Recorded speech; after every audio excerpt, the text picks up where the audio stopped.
Bagaimana cepat mengingat sesuatu? Itu yang ditampilkan oleh Quran. Kalau Anda ingin mengeksplor potensi pengetahuan sampai jadi luar biasa, maka Allah mengajarkan cara-cara itu yang akan dibahas. Cuman masalahnya, waktu kita itu tinggal 5 menit lagi. Itu masalahnya. Padahal saya ingin kasih contoh nih. Ini teorinya, ini contohnya, ini prakteknya. Hasilnya jadi begini. Ibnu Sina, Al-Kindi, Al-Farabi, Al-Ghazali, Al-Battani, ya, Ibnu Battuta dan sebagainya, saya turunkan. 5 menit cukup insyaallah? Cukup, baik. Baik, ini saya nggak bahas dulu ya, karena waktunya terbatas ya. Nanti saya bahas di malam Jumat insyaallah Al-Quran Sunnah Solution. Saya simpan di sini. Baik, silahkan Mas. Jazakallah khair. Semoga Allah muliakan antum. Baik. Satu, baik. Satu, cara cepatnya. Cara cepat ini Bapak Ibu bisa praktekkan kepada anak-anaknya nanti ya. Kita harus yakini karena ini Allah yang menginformasikan. Kita dikasih pengetahuan, kewajiban kita adalah memaksimalkan pengetahuan ini untuk mengoptimalkan fungsi kehidupan di dunia. Kita kan hidup di dunia butuh pengetahuan. Ya, bagaimana mengoptimalkannya? Ini saya percepat. Satu, yang standar dulu, standar. Quran surah Al-Alaq ayat yang pertama. Iqra bismi rabbikal ladzi khalaq. Secara sederhana, baca diartikan belajar. Orang Arab sekarang kalau menyebut Iqra, aina taqra, maksudnya aina tadrus, di mana belajar. Maka yang pertama, maaf kalau Anda muslim, Anda beriman, ya, beriman kepada Allah, yakin dengan kesempurnaan diri kita, kewajiban pertama untuk memaksimalkan pengetahuan, tidak boleh ada orang Islam yang tidak belajar, mesti belajar. Kemudian diturunkan lewat hadis Nabi sallallahu alaihi wasallam, lihat cara belajarnya, perhatikan caranya. Awas, bukan biasa. Talabul ilmi fardhatun ala kulli muslim. Belajar, menuntut pengetahuan, ilmu. Nabi mengatakan talabul ilmi. Nah, ini yang mau saya garis bawahi. Ini kadang-kadang suka jarang diterangkan syarahnya secara mendetil. Al-ilmu, talabul ilmi, mencari ilmu. Apa artinya ilmu? Dalam istilah bahasa Arab, cuma ada dua pendekatan makna pada ilmu. Satu al-fahmu, kedua al-idrak. Al-ilmu huwa al-fahmu wal-idrak. Ini yang standar nih. Ilmu itu artinya paham, fahmu, paham. Yang kedua idrak, dijangkau dan dikuasai. Jadi kalau bapak, ibu, atau anaknya misalnya disekolahkan dimanapun, jangan cukupkan hanya hadir di sekolah saja. Jangan cukupkan ditempatkan dia duduk di dalam kelas, jangan. Itu bukan sifat muslim. Sifat muslim itu ketika belajar, cek kembali, paham nggak yang dipelajari? Dikuasai nggak pengetahuannya? Jangan biarkan Anda datang cuma ke kampus, ke sekolah untuk duduk, apalagi duduk paling belakang, nggak mau nanya, terus pulang. Lihat, pelajari, pahami. Kenapa rumusnya begini? Kenapa fisika begini? Kenapa hukum gaya F1 sama dengan F2? Kenapa gaya ada tekanan F sama dengan berbanding lurus dengan P? Apa hukum Pascalnya? Kenapa bisa begini? Modifikasi lagi, keluarkan rumus cepatnya. Itu sifat muslim. Hadirkan dalam kehidupan. Ya, jadi apa yang Anda ingin pelajari, jangan cukupkan sampai dengan tahu, kita mesti paham. Apalagi yang dipelajari adalah ilmu-ilmu agama, maka berubah kalimatnya langsung dari fahmu jadi fiqhun, fikih. Fiqhun. Kalau Anda ingin berusaha sampai paham, maka diawali dengan tak di depannya, tak tambah tak. Kalau semangat Anda berlipat, ingin benar-benar paham, berlipat semangatnya, tambahkan tasydid sebelum huruf akhirnya. Pakai qaf, tasydidkan. Maka dari fikih jadi tafaqqaha, ya tafaqqahu, tafaqquh. Muncul Quran surah ke-9 At-Taubah, ayat ke-122, paling kiri sebelah bawah di mushaf. Tafaqquh. Falaula nafara min kulli firqatin minhum ta'ifatun liyatafaqqahu fid din. Wa ma kana al-mu'minuna liyanfiru kaffah. Tidak semestinya semua orang beriman berjuang ke medan perang semua. Falaula nafara min kulli firqatin minhum ta'ifah. Mesti ada sekelompok orang yang berkonsentrasi di antara mereka, orang-orang beriman. Apa konsentrasinya? Liyatafaqqahu fid din, untuk mendalami ad-din. Langsung menggunakan tafaqquh. Yang didalami apa? Ad-din. Apa itu ad-din? Islam. Tahu dari mana? Quran surah ketiga ayat ke-19. Inna ad-dina 'indallahil Islam.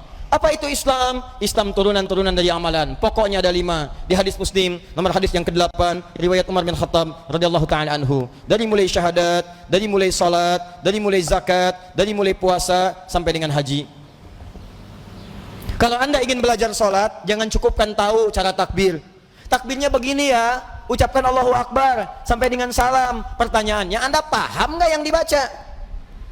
Jangan-jangan selama ini Anda salat, Anda nggak ngerti yang dibaca. Ruku Anda nggak ngerti yang dibaca. Sujud ibu tidak paham yang dibacakan. Duduk di antara 2 sujud berdoa tapi nggak ngerti doanya. Bagaimana bisa khusyuk dalam sholat?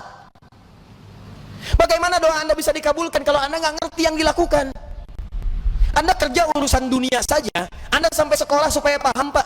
Ikut training, stadium general, macam-macam supaya paham pekerjaan. Begitu Anda kerja, terima gaji 10 juta, meninggal. Ini urusan akhirat abadi kita. Dibawa sampai ke akhirat, kita yakini itu. Masa urusan akhirat kita biasa-biasa aja?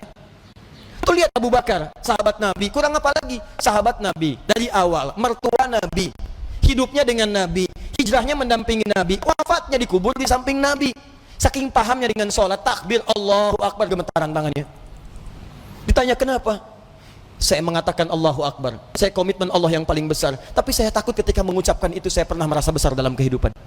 Sombong dari orang lain, merasa besar kepala dalam pasangan, merasa yang paling hebat dalam kehidupan, atau yang paling khusyuk dalam sholat. Saya takut, gemetaran Pak, saking pahamnya Allahu Akbar. Kita beda tipis tuh, ke puncak subuh-subuh gemetaran juga. Ya kita mau sampai kapan sholat gak paham? Haji itu, dari sekian yang haji berangkat, paham gak yang dikerjakan? Tawaf dibaca bolak-balik, ngerti gak? Paham gak bacaannya? Saya kadang-kadang suka merasa sedih deh kalau situasi tawaf itu. Kenapa sih travel tidak mengajarkan sesuatu yang maksimal? Ayo, Anda akan ditanya oleh Allah Subhanahu wa taala. Mereka tuh sudah jual kebunnya, ada jual tanahnya, ada jual pakaian-pakaian untuk datang ke sana. Mereka punya hak untuk berhaji dengan benar. Jangan bebani dengan sesuatu yang tidak ada maksimal gitu. Itu kan doa tawaf cuma 2. Doa tawaf itu 2, Pak. 1 dari Hajar Aswad ke makam Ibrahim. Subhanallah, walhamdulillah, wala ilaha illallah, wallahu akbar. Itu ada kisahnya. Kalau bacanya benar, maka Allah akan anugerahkan jawaban doa setiap yang diminta, seperti Allah mengabulkan permintaan Nabi Ibrahim. Itu ada di surah Maryam kisahnya. Ada. Dari ayat 47 sampai ayat 50-nya. Ada kisahnya. Makanya kita berhenti di makam Ibrahim. Dari makam Ibrahim sampai dengan ke Rukun Yamani, bebas mau minta apa aja. Nggak ada doa spesifik. Bahkan boleh pakai bahasa Indonesia. Karena itu kita ditunggu. Makanya belajar dulu fikihnya. Ini saya bacanya gimana cara bacanya ini, subhanallah, alhamdulillah. Begitu Anda sampai makam Ibrahim, baca senyamannya. Minta, ada doa untuk orang tua. Mungkin ibu Anda sedang meninggal dunia, dia butuh doa. Ayah Anda di alam kubur butuh doa. Ayah Anda hidup butuh doa. Tetangga Anda, anak Anda, istri Anda, itu kan kita mintakan. Sampai ke Rukun Yamani, ke Hajar Aswad, doanya kemudian oleh Allah Subhanahu wa taala diarahkan kepada yang maksimal. Diseleksi lagi yang tadi, jangan-jangan minta tapi bukan kebutuhan, cuman keinginan, nggak ada maslahat. Makanya diarahkan kepada yang manfaat dunia dan manfaat akhirat. Rabbana atina fid dunya hasanah wa fil akhirati hasanah wa qina adzabannar. Sampai situ. Jadi yang tadi Anda minta itu benar nggak urusan dunianya? Jangan-jangan minta tapi nggak maslahat dunia. Maka oleh Allah yang bagus dunianya diberikan, yang ada maslahat akhiratnya diberikan, yang kurang baik diganti dengan yang lebih baik. Begitu caranya. Kasihan kadang muter sampai lupa berapa putaran yang sudah dilalui. Ya, ada kisah hebat nih, saya sambil menutup sedikit. Tapi ini tidak harus ditiru caranya, tapi bagus sebetulnya contoh untuk kita. Ada anak muda Bu datang ke Ka'bah. Dia belum nikah tuh, cari dodo sampai ke sana. Sampai di Multazam, dia berdoa. Benar, pakai bahasa dia ngerti. Coba mungkin caranya tidak harus seperti ini, ya. Ya Allah, hamba datang ke sini ya Allah untuk memohon kepadamu jodoh. Saya sudah berusaha sampai datang ke Ka'bah ini ya Allah, mohon kabulkan, berikan saya jodoh yang terbaik ya Allah. Tiba-tiba di sampingnya datang perempuan tinggi, putih, hidung mancung, langsung ditunjuk, kayak gini ya Allah. Kayak gini si contoh. Tapi betul Bu, habis itu dia pulang, dia nikah, walaupun bukan dengan yang tadi. Dia nikah karena permintaan dia sesuai dengan apa yang dia butuhkan. Ya, kenapa kita nggak minta dengan bahasa kita? Ada yang lebih unik, datang dia ke situ, bawa catatan. Ya Allah, hamba datang kemari banyak hutang ya Allah. Engkau maha tahu dengan keadaan hamba. Banyak hutangnya, tidak Anda sebutkan. Engkau juga paham. Tapi kalau tidak percaya, ini catatannya. Tempelin. Ada. Ya. Yang mau saya katakan adalah teman-teman sekalian, ini al-ilmu wal fahmu wal idrak. Anak pulang dari sekolah datang ke rumah cek lagi, nak tadi belajar apa? Dulu ibu kami begitu, pulang tadi belajar apa? Coba ajarkan lagi. Seperti apa? Kenapa ketemu begini? Kenapa begitu? Maghrib semua TV berhenti. Ayo datang semua mengaji. Mau lari kemanapun akan dikejar, Bu. Saya pernah sembunyi di bawah lemari, dikejar. Cari mana katanya? Cari, suruh menghadap. Kalau belum mengaji nggak bisa tenang. Ini kita kehilangan nilai-nilai itu. Jadi kita tuh mesti pintar, Pak. Dulu orang begitu. Di ngajinya tuh jelas, begitu dibahas pengetahuan, dikuasai dengan baik. Silahkan cek ulama-ulama dulu, penguasaannya itu total. Nah, tapi ada satu hal lagi.